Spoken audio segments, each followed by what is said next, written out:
Interpol resmi terbitkan red notice terhadap buronan kasus dugaan tindak pidana korupsi Muhammad Riza Khalid.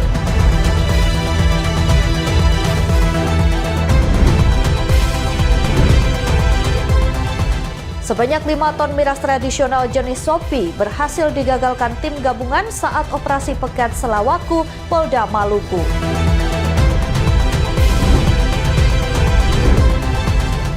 Halo, selamat pagi pemirsa setia Berita Nasional TV Senas. Kali Berita Nasional Pagi kembali hadir menyapa Anda. Selain 3 berita utama tadi, akan ada informasi lainnya yang akan kami sajikan untuk Anda. Bersama saya, Ajeng Tiara.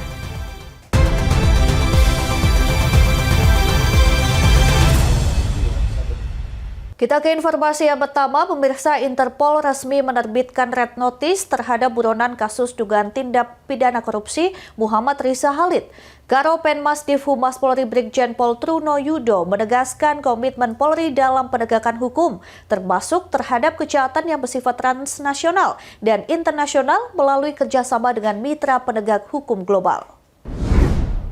Assalamualaikum warahmatullahi wabarakatuh.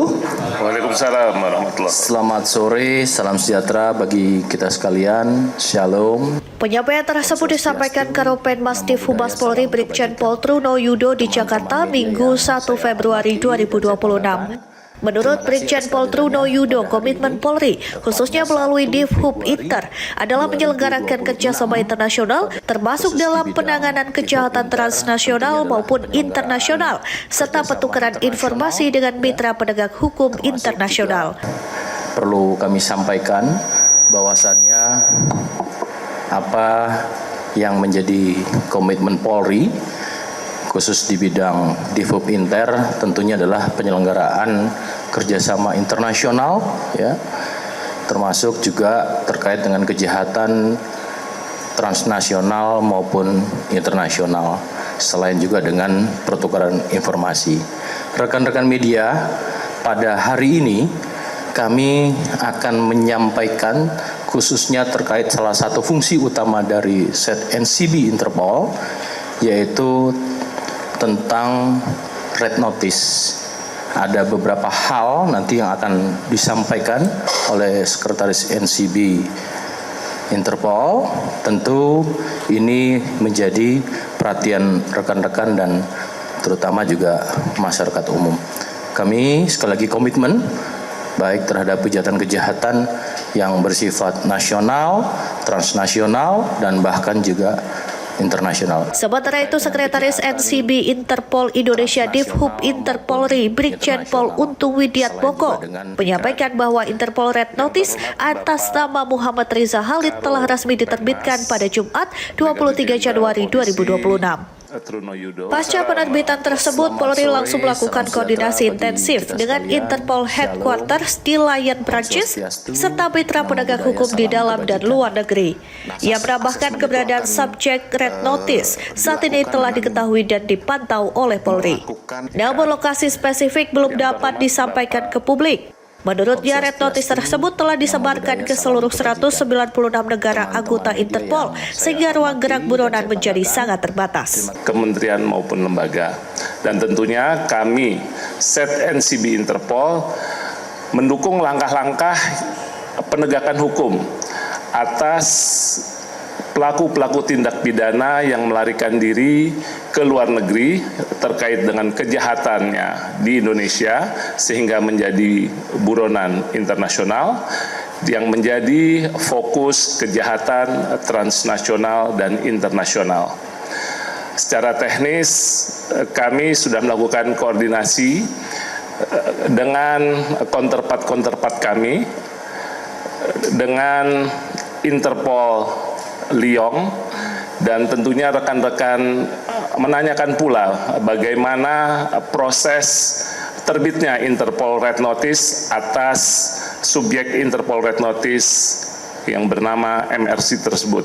Terkait proses penerbitan red notice yang memerlukan waktu cukup panjang, Kabag Jatranin Divhub Interpolri Kombes Pol Riki Purnama menjelaskan bahwa Interpol menerapkan mekanisme asesmen yang ketat, terutama dalam perkara yang berkaitan dengan dugaan tindak pidana korupsi. Polri menegaskan proses pemulangan buronan internasional membutuhkan waktu karena harus mematuhi sistem hukum negara tempat subjek berada. Meski demikian, koordinasi dan pendekatan terus dilakukan secara maksimal. Dari Jakarta, Tim Liputan Berita Nasional TV. Informasi selanjutnya, di tengah kesibukan pemulihan pasca banjir, Polres Aceh Tenggara berhasil menggagalkan peredaran narkotika jenis ganja dengan berat total lebih dari 50 kg. 2 orang pelaku berhasil diamankan saat hendak menuju kota Medan, Sumatera Utara.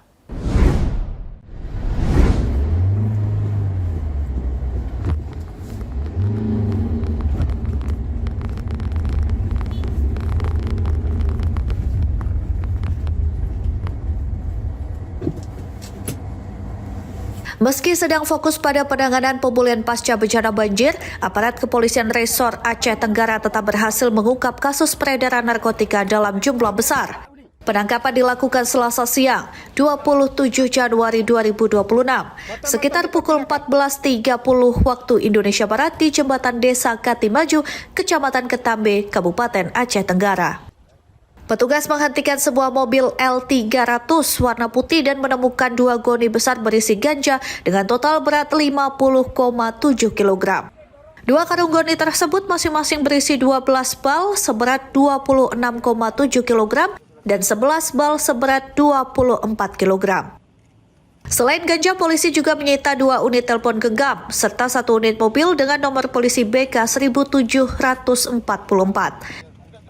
2 pelaku yang diamankan masing-masing berinisial PP 37 tahun dan SS 23 tahun warga Kabupaten Aceh Tenggara. Ini ada 2 karung masing-masing ada 11 bal, ada yang 12 bal dengan berat bervariasi karena kita lihat sendiri tadi dengan ukuran yang berbeda, tentunya juga berat berbeda.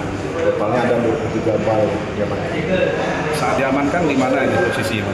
Posisinya pas di jembatan itu di Desa Katimaju, Kecamatan Ketambe. Memang ada anggota kita pada saat itu banyak anggota yang jauh.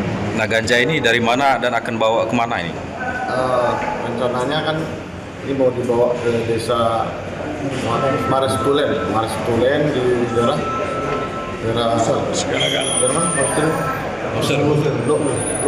Loser ya. Babul Makmur, Loser, Kecamatan Babul Makmur. Untuk sementara ini berapa tersangka diamankan? Sementara 2. Dari hasil pemeriksaan awal, salah satu pelaku mengaku diperintah oleh seseorang berinisial AP dengan imbalan Rp150.000 per kilogram ganja. Kedua pelaku beserta barang bukti kini diamankan di Mapolres Aceh Tenggara untuk proses hukum lebih lanjut.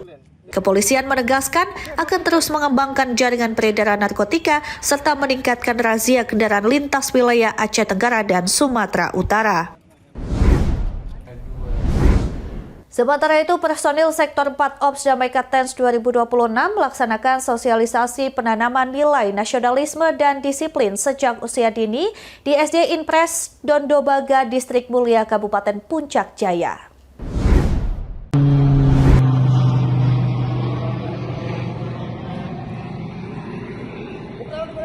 Di ruang kelas sederhana itu, anak-anak tidak hanya mendengarkan materi, tetapi juga diajak berinteraksi melalui cerita, tanya jawab, dan permainan edukatif. Mereka belajar tentang arti bendera merah putih, pentingnya sekolah, serta kebiasaan disiplin sederhana seperti datang tepat waktu dan saling menghormati. Kegiatan ini menjadi bagian dari pendekatan humanis Operasi Damai Kartens dalam membangun kedekatan dengan generasi muda Papua, sekaligus memperkuat pondasi karakter sejak dini di tengah tantangan sosial yang ada. Kepala Operasi Damai Kartens 2026 Brigjen Pol Faizal Ramadhani mengatakan bahwa membangun Papua yang damai tidak hanya dilakukan melalui pengamanan, tetapi juga lewat sentuhan pendidikan dan nilai kebangsaan. Ia menegaskan bahwa pendekatan kepada pelajar merupakan investasi jangka panjang untuk menciptakan stabilitas yang berkelanjutan. Melalui kegiatan sederhana namun bermakna ini, Operasi Damai Kartens 2026 menunjukkan bahwa menjaga Papua tetap aman juga berarti menjaga masa depan generasinya yang dimulai dari ruang kelas kecil di pelosok Puncak Jaya. Dari Puncak Jaya, Papua Pegunungan, Tim Liputan Berita Nasional TV. Ya, beralih ke kabar lain pemirsa, sebanyak 5 ton miras tradisional jenis Sopi berhasil digagalkan tim gabungan saat operasi Pekat Salawaku Polda Maluku. Peredaran miras menjadi atensi serius aparat karena kerap menjadi pemicu utama tindak kriminal.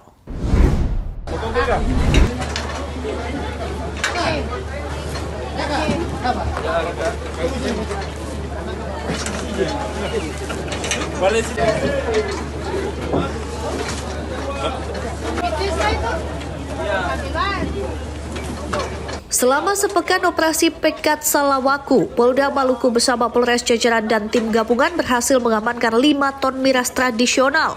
Miras tradisional jenis Sopi ini digagalkan saat akan diselundupkan melalui kapal penumpang hingga kendaraan angkutan antar daerah. Petugas menyita Sopi di sejumlah pintu masuk antar kota, mulai dari pelabuhan, terminal angkutan umum, hingga jalur transportasi darat. Sopi berkadar alkohol tinggi ini diselundupkan dari Pulau Seram dan Tenggaram Maluku dengan tujuan Ambon bahkan hingga Papua. Untuk mengelabui petugas, berbagai modus digunakan para pelaku, mulai dari jerigen, karton, botol air mineral, tas ransel, hingga koper penumpang. Miras Sopi menjadi atensi khusus Polda Maluku karena sering memicu kejahatan jalanan, keributan, serta gesekan antar warga. Aparat berharap operasi ini memberikan efek jera, mengingat konsumsi dan peredaran miras ilegal dapat dijerat sanksi pidana serta denda hingga 10 juta rupiah. Hasil terutama adalah sasaran kita adalah terkait dengan peredaran miras dan Sopi, terutama miras tradisional. Dan hasil dari total yang sudah berhasil diamankan selama operasi, baik Polda maupun Polres jajaran adalah sejumlah 5.506,9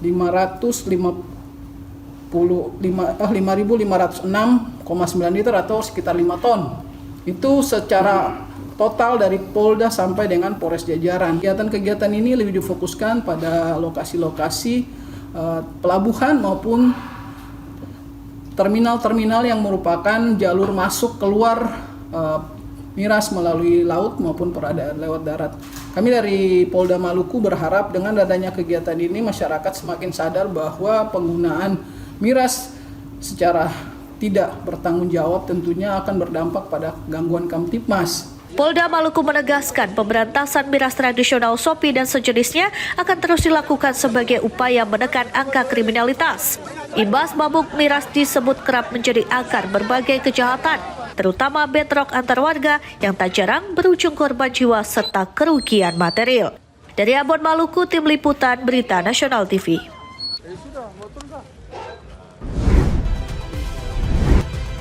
Dua anggota komplotan maling motor di Medan berhasil ditangkap. Informasi selengkapnya usai jeda, tetaplah bersama kami di Berita Nasional Pagi.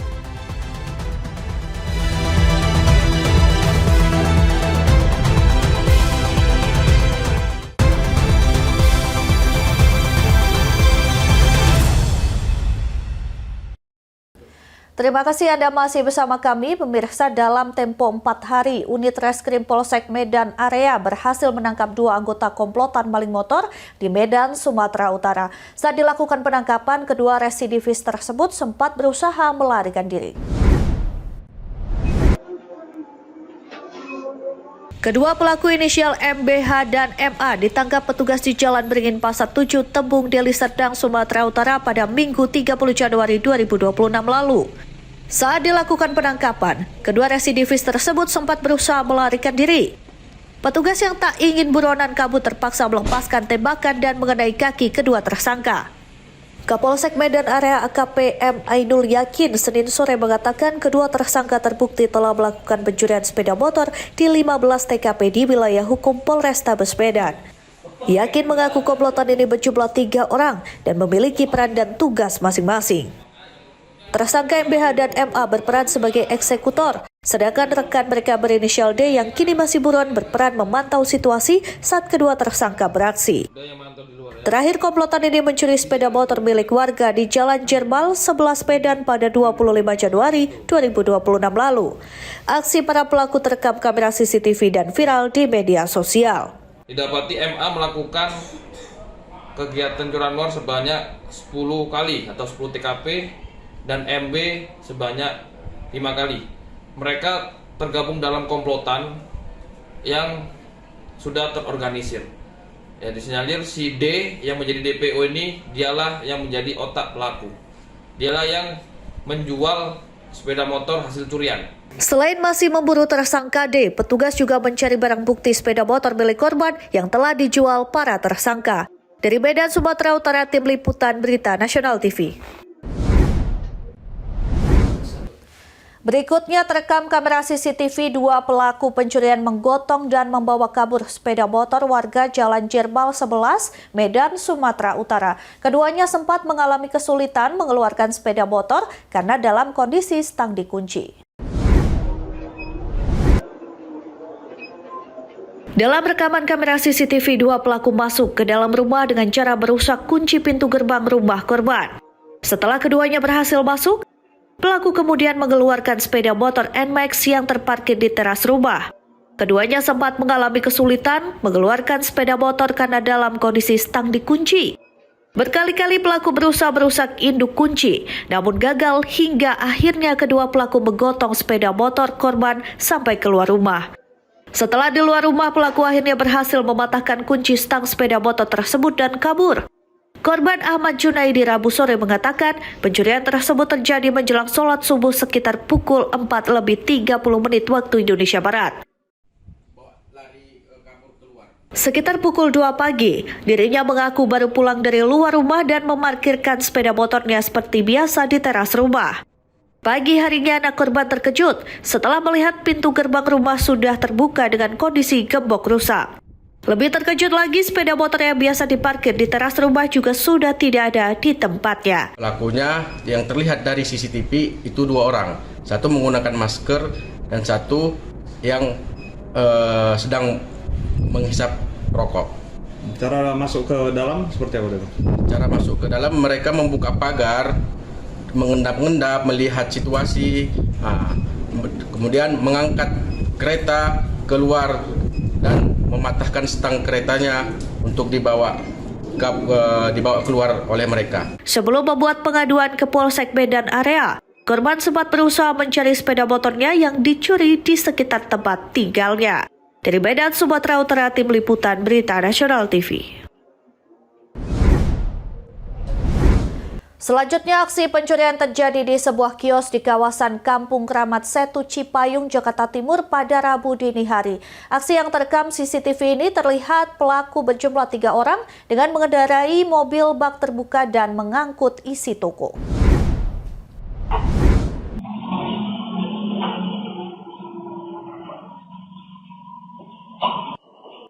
Aksi pencurian terjadi di kawasan Kampung Kramat, tepatnya di Toko Cahaya Kampung Kramat Setu, Kecamatan Cipayung, Jakarta Timur.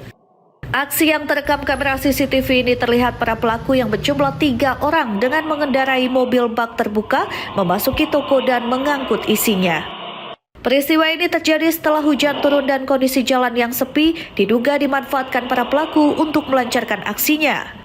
Dalam rekaman CCTV terlihat para pelaku bergerak cepat dan mengambil sejumlah barang dari dalam kios. Barang yang dilaporkan hilang antara lain tabung gas, kompor, serta sejumlah lampu dan kipas angin. Pelaku diduga bukan kali pertama melakukan aksi serupa. Hal itu terlihat dari saat menjalankan aksinya dengan kendaraan yang digunakannya. Menurut Ketua RT setempat, jalur Kampung Kramat merupakan jalan lintasan yang ramai hingga malam hari. Namun pada jam-jam rawan, khususnya setelah tengah malam hingga subuh, kondisi menjadi sangat sepi. Pihak lingkungan berharap adanya dukungan dari pemerintah setempat, terutama dalam penguatan sistem pengawasan seperti pemasangan CCTV di titik-titik rawan. Bisa dijelasin Pak, kejadiannya gimana? Ya, kronologi memang pencurian di lingkungan Kampung Kramat, khususnya di RT 2 RW 4 Kelurahan Setu ini, pada saat ini memang musimnya hujan dan kondisi jalan sangat sepi setelah hujan. Itu menurut CCTV yang ada, kejadiannya itu jam 4, sekitar jam 4 pas setelah hujan. memang kondisi jalan tidak begitu ramai, ada beberapa motor, cuma memang karena mereka ini menurut saya sih udah bukan sekali dua kali karena membawa alat yang cukup memadai juga mereka untuk melakukan itu, yaitu artinya bawa gunting besar, jadi mereka udah prepare dan pakai mobil bak hitam, mobil pick up, kalau nggak cuma plat nomornya tidak terdetek karena CCTV-nya jauh.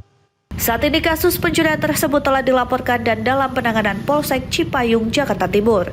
Dari Jakarta Timur, Tim Liputan Berita Nasional TV.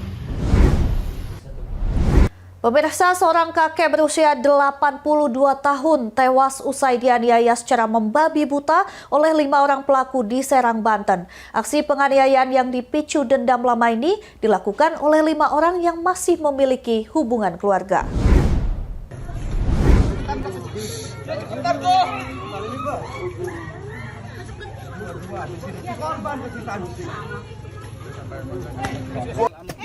Rekaman video amatir memperlihatkan kondisi tragis Lihan alias Munir, seorang lansia asal Tirtayasa saat dianiaya di sebuah lapangan di perumahan Panjunan Indah, Kecamatan Kasemen, Serang, Banten. Korban nampak diikat dan dalam kondisi berlumuran darah usai dihakimi oleh sejumlah orang. Meski sempat dilarikan ke rumah sakit untuk mendapatkan pertolongan medis, namun nyawa kakek 82 tahun ini tetap tak tertolong.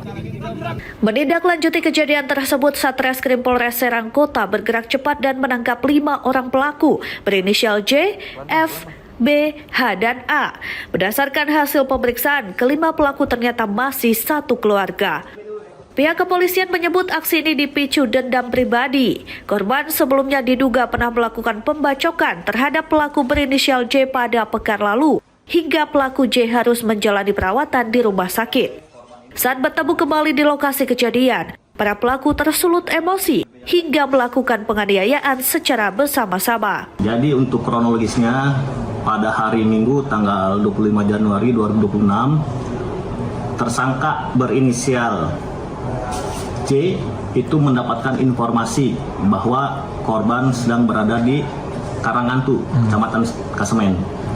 Kemudian setelah itu tersangka J itu menghubungi saudara-saudaranya yang lain. Yang pertama yaitu adalah berinisial F, tersangka berinisial F yang merupakan adalah anak kandung tersangka inisial J. Kemudian ada lagi dari berinisial B, ya, itu masih satu keluarga juga. Kemudian ada tersangka yang berinisial H dan satu orang lagi tersangka ada berinisial A. Kini 5 anggota keluarga tersebut harus mendekam di balik jeruji besi Reskrim Polres Serang Kota. Mereka dijerat dengan pasal tentang kekerasan yang mengakibatkan hilangnya nyawa seseorang dengan ancaman hukuman maksimal 12 tahun penjara. Dari Serang, Banten, Tim Liputan Berita Nasional TV. Pemirsa, jangan kemana-mana, usai jeda kami akan mengajak Anda menari bersama arwah tradisi unik Madagaskar. Setelah jeda berikut ini, tetaplah bersama kami.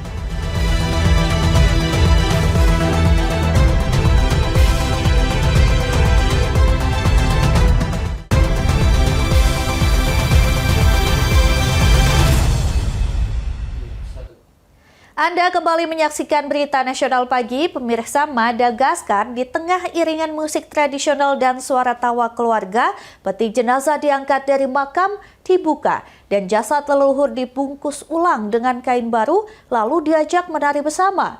Inilah Famadihana, tradisi sakral masyarakat Madagaskar dalam menghormati arwah nenek moyang.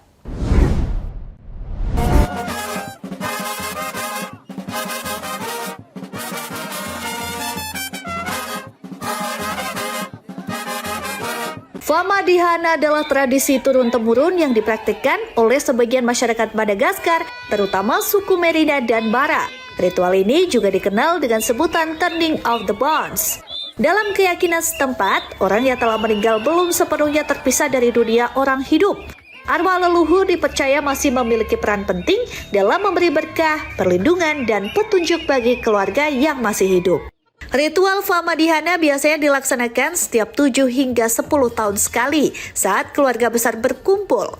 Makam keluarga dibuka dan jenazah leluhur dikeluarkan dengan penuh hormat. Jasad kemudian dibungkus ulang menggunakan kain baru sebagai simbol pembaharuan dan wujud kasih sayang keluarga kepada mereka yang telah tiada. Setelah itu jenazah diajak menari diiringi musik dan doa sebelum dikembalikan ke dalam makam. Bagi masyarakat Madagaskar, tarian bersama jenazah bukanlah hal menakutkan, melainkan bentuk perayaan hubungan kekeluargaan antara yang hidup dan yang telah meninggal. Meski sering dianggap tak lazim oleh dunia luar, Famadihana tetap dijaga dan dilestarikan sebagai identitas budaya dan warisan spiritual yang menegaskan bahwa kematian bukan akhir, melainkan bagian dari siklus kehidupan. Tim Liputan Berita Nasional TV.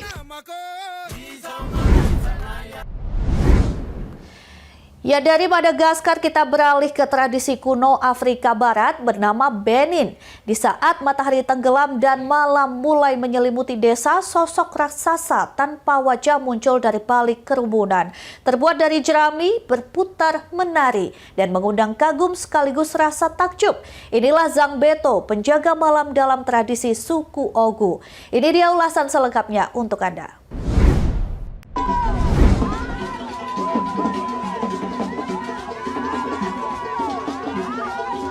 Zangbeto bukan sekadar tarian tradisional bagi masyarakat suku Ogu atau Egun.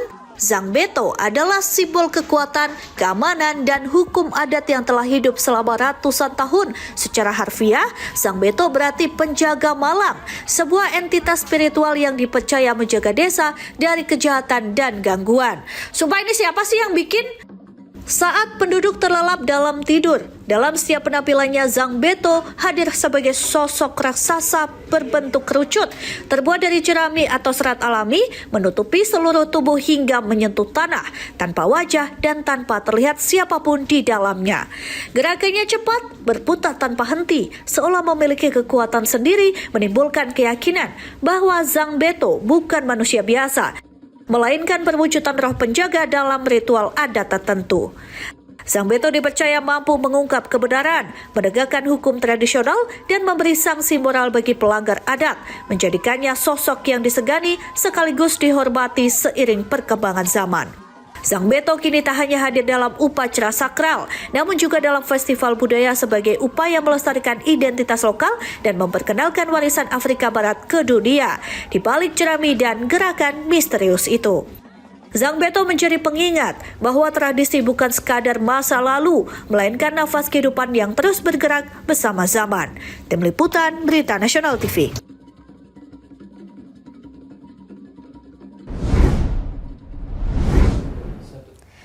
Selanjutnya kita beralih ke Sulawesi Selatan yang dikenal sebagai wilayah yang kaya akan kebudayaan dan adat istiadat yang masih terjaga hingga kini. Keberagaman ini menjadi daya tarik wisata sekaligus identitas kuat bagi masyarakat setempat dalam melestarikan warisan nenek moyang.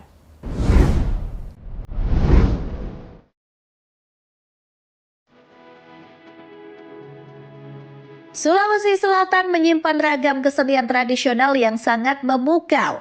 Salah satunya adalah tari Pakarena yang menjadi simbol kelembutan serta keteguhan perempuan Makassar.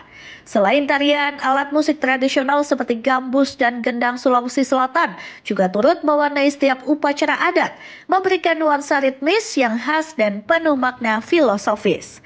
Setiap instrumen dan gerakan dalam kesenian ini mempresentasikan kehidupan sosial serta hubungan manusia dengan alam maupun sang pencipta. Keunikan budaya di wilayah ini juga terlihat jelas pada rumah adat dan pakaian tradisionalnya yang sangat ikonik. Rumah adat Tongkonan dari Toraja maupun rumah adat Bone dan Makassar memiliki arsitektur khas yang syarat akan nilai sejarah. Begitu pula dengan baju adat yang digunakan dalam acara pernikahan maupun pesta adat, di mana setiap pernak-pernik dan warna yang dikenakan pengantin memiliki simbol status sosial serta harapan baik bagi masa depan. Khusus di daerah Tanah Toraja, ritual adat menjadi daya tarik utama yang telah mendunia, seperti upacara pemakaman Rambu Tuko dan ritual Mak Nene. Tradisi menghormati leluhur ini melibatkan berbagai prosesi, mulai dari pesta adat adu kerbau hingga pembersihan jenazah yang telah disimpan selama bertahun-tahun. Kearifan lokal ini menunjukkan betapa kuatnya hubungan spiritual masyarakat Toraja terhadap anggota keluarga yang telah tiada. Tidak hanya soal ritual dan seni visual, kuliner dan cerita rakyat seperti legenda Nenek Pakande juga menjadi bagian tak terpisahkan dari budaya Sulawesi Selatan. Upaya pelestarian terus dilakukan oleh pemerintah daerah dan masyarakat agar generasi muda tetap mengenal identitasnya. Dengan semangat Wonderful Indonesia, kekayaan budaya Sulawesi Selatan diharapkan dapat terus bersinar dan menjadi warisan dunia yang tak ternilai harganya. Tim Liputan Berita Nasional TV.